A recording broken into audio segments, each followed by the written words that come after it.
Bueno, acá me dice Gabriela Garrido que tengo que volver y acá estoy.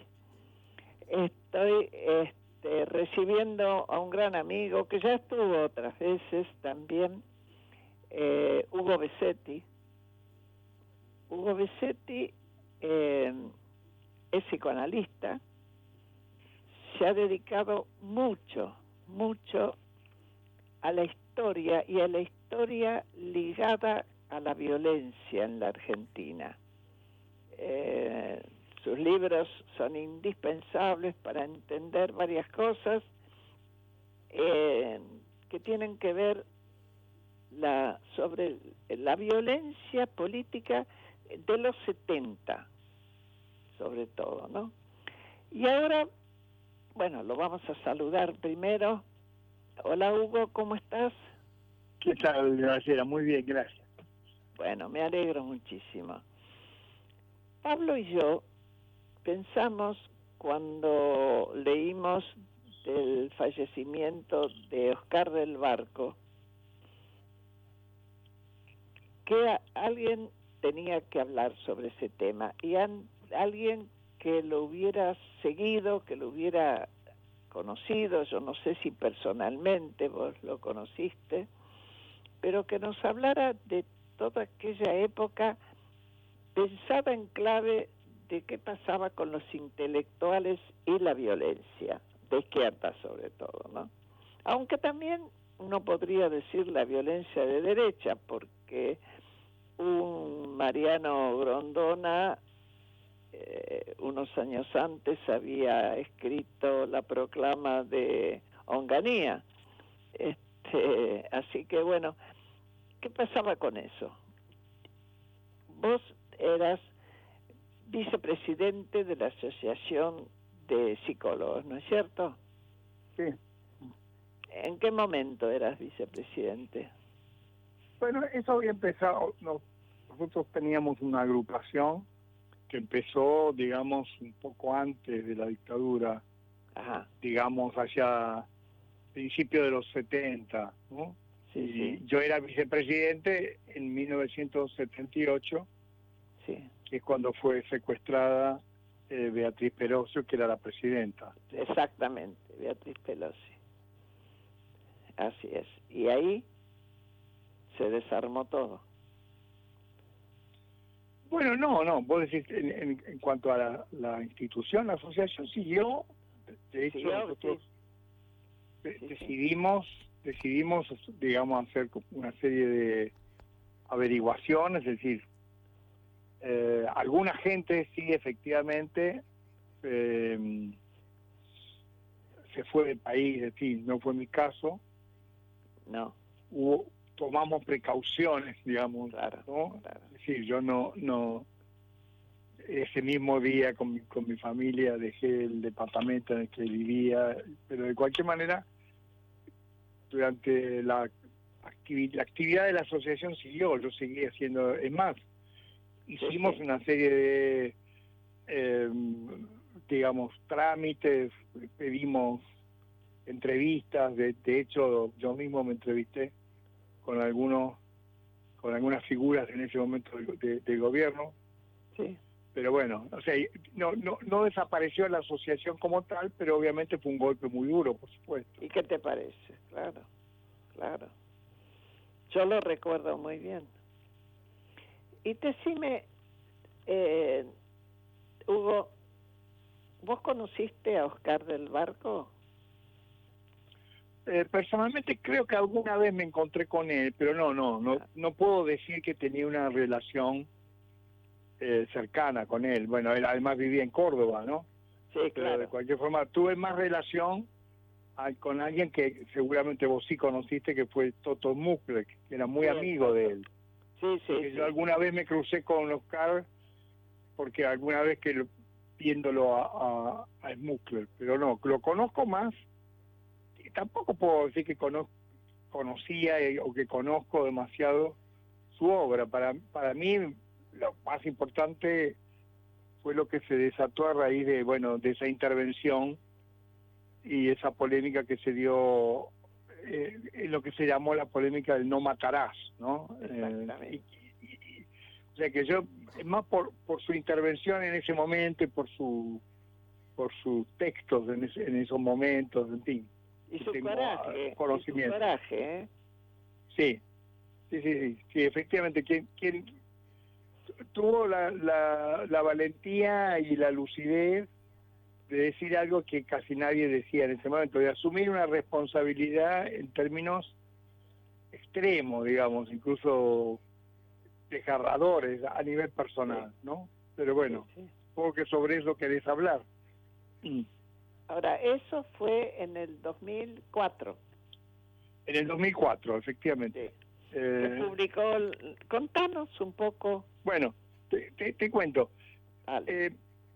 Había una revista en Córdoba, sí, que se llamaba, que salía en esos años, llamaba La Intemperie. Intemperie.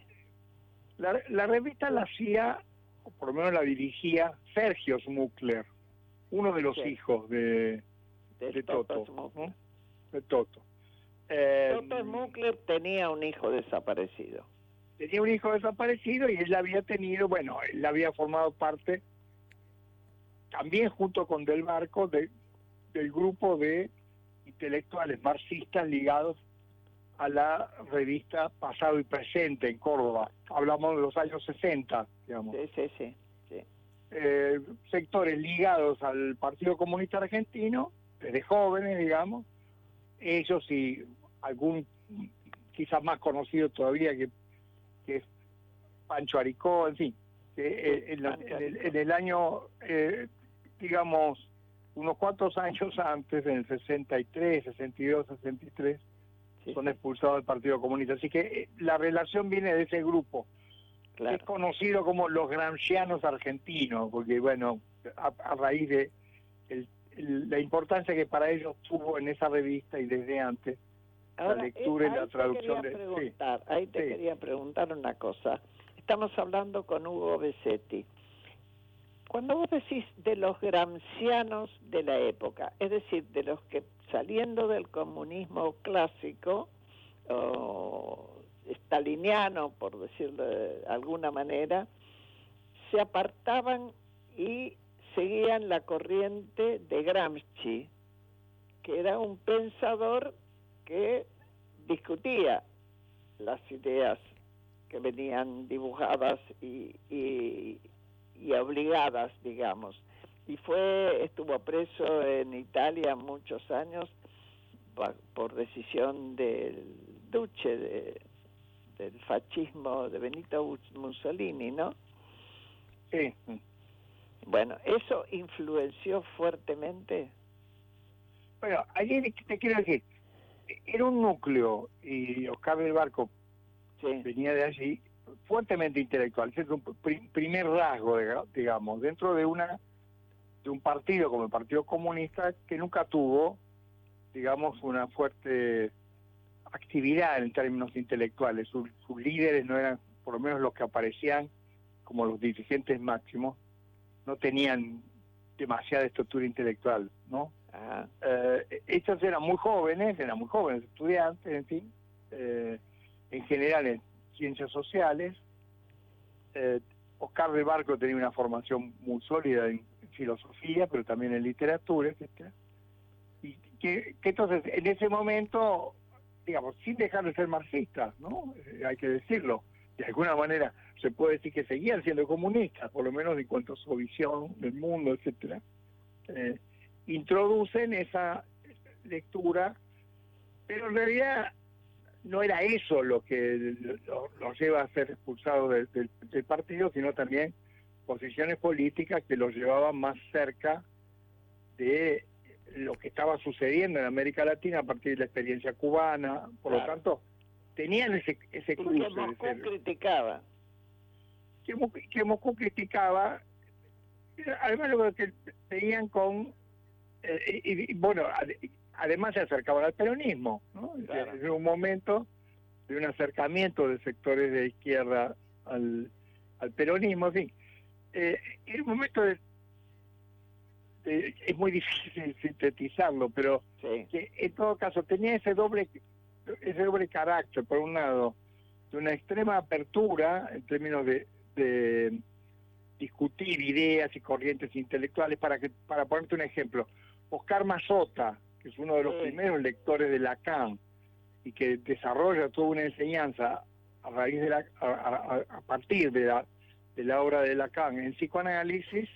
Por supuesto, vivía en Buenos Aires, no formaba parte de este grupo, pero era conocido y publica en esa revista, digamos, en la misma revista que despliega las ideas de Gramsci o las teorías que tienen que ver con la acción revolucionaria según la inspiración cubana. Es decir, ese es el núcleo que, por un lado, podía tener una extrema apertura del terreno de las ideas, pero al mismo tiempo, como muchos en esa época, veía la acción revolucionaria a través de la vía armada como camino principal, o incluso para algunos el único posible para hacer la revolución social, ¿no? Ese es el clima de esos años, ¿no? De los años 60, y que tiene que ver con aquello sobre lo que Oscar del Barco va a volver, yo diría, 40 años después, ¿no? 2004, ¿no? Claro. Sí, ya lo que sucede hace rato la democracia. Claro, entonces lo que sucede, para volver a la fecha del 2004, es que la revista La Intemperie le hace una entrevista a uno de los sobrevivientes de la primera guerrilla, la primera guerrilla marxista, yo diría guevarista, que fue el EGP, el EGP, o sea, Ejército Guerrillero del Pueblo, que en 1963, durante el gobierno de Ilía, inicia una primera experiencia de guerrilla en Salta. Quien estaba en ese momento a cargo de esa experiencia era Massetti, Ricardo Massetti, para no confundir con su hijo, también escribió después. Claro. Que se llamaba a sí mismo el comandante segundo, porque en realidad el comandante primero era el Che, en ese momento todavía no había terminado. Claro, y se suponía que esa guerrilla en Salta iba de alguna forma a establecer relación con lo que el Che venía intentando hacer en Bolivia. Ese es el contexto de lo que fue esa guerrilla. Hay que decirlo, una guerrilla que se inicia bajo un gobierno constitucional, con los límites que tuvo, por supuesto, ese gobierno constitucional, porque eran tiempos que estaba proscrito el peronismo, ¿no? Sí, pero que al mismo tiempo tenía y daba, digamos, amplias posibilidades para la acción política, y las condiciones económicas no eran críticas, no eran para nada condiciones como las que se han vivido en otras crisis, etcétera. Por supuesto. Quiere decir, es importante resaltar eso, es una experiencia guerrillera que es una pura voluntad revolucionaria que no se puede entender como la respuesta o a un gobierno dictatorial o a condiciones económico-sociales de mucha gravedad. Demandantes, claro. Así es. Pablo, esa guerrilla... Perdón, Hugo, estamos hablando con Hugo Besetti. Pablo me está haciendo señas, quiere preguntarte algo. Sí, cómo no. No sé, Hugo, si querés concluir con no sé si querés concluir con este comentario y me sumo con para poner los hechos, digamos, que en todo caso dan lugar a la intervención de Oscar del Barco. Esa guerrilla, que no llega a entrar en acción, no produce ningún tipo de acción, dura pocos meses, es desmantelada por la policía. Más Massetti desaparece totalmente. Desaparece en el monte, nunca se lo encontró. Sin embargo, sí ejecuta a 2 de sus miembros. Que vale la pena recordarlos porque son esas víctimas olvidadas. Así es. Yo lo digo en mi libro, La violencia revolucionaria, las muertes insignificantes, ¿no? O que pretenden ser insignificantes. Por eso me parece importante recordarlo. Adolfo Rothblatt y Bernardo Grosswald, ¿no? Dos jóvenes que además eran cordobeses. Yo no sé si Oscar del Barco los conocía, quizás sí, quizás no, pero lo cierto es que desde Córdoba se habían sumado a ese pequeño grupo, no recuerdo exactamente, pero serían un par de docenas de personas que inician esa acción, ¿no? Y entonces cuenta Juve, en realidad no es que no se sabía, eso ya se sabía, incluso se había publicado algún libro sobre esa guerrilla, pero en 2004, en esa entrevista, en la revista La Intemperie, él cuenta esa experiencia, ¿no? Y lo cuenta en un tono fuertemente apesadumbrado y autocrítica. Dice, bueno, me siento responsable, yo estuve en contra de ese fusilamiento, pero de cualquier manera de esa ejecución, pero se ejecutó porque no había forma de, digamos así, de permitir que abandonara la guerrilla. Los dos tenían problemas, aparentemente, por lo que describen, eran problemas tipo psiquiátrico, y por lo tanto creaban condiciones graves de disciplina y de seguridad. Por supuesto, lo que querían era abandonar y volver a hacer provincia. Claro. Exactamente. No era posible, y bueno, entonces se decide ejecutarlo. Bueno, eso que aparece en esa revista, está publicado, si se puede ver esa entrevista, es la que motiva la intervención de Oscar. ¿Por qué? Porque Oscar y el grupo, yo no sé si todos, ahí no puedo precisarlo, pero por lo menos parte de ese grupo había apoyado logísticamente de algún modo y también ideológicamente esa experiencia. Entonces Oscar dice, nosotros somos igualmente responsables, aunque no hayamos apretado el gatillo, somos responsables de este crimen, y finalmente expone, digamos, esa máxima, ¿no? No matarás, con la idea, digamos, casi diría como una especie de postulado moral inquebrantable, de que no hay ninguna acción, ninguna ideología, ningún fin, ningún objetivo que justifique matar a otro, ¿no?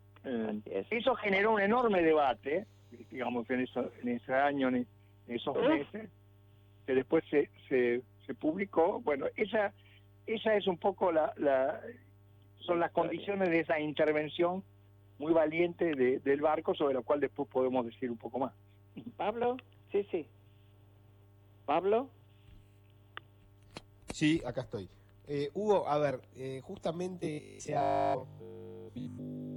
y ese debate que, bueno, inicia Oscar del Barco, se da en un contexto de reformulación, de una reescritura por parte del gobierno kirchnerista de lo ocurrido en los 70, de lo ocurrido también, o del nuevo rol que le quiso dar a los organismos de derechos humanos.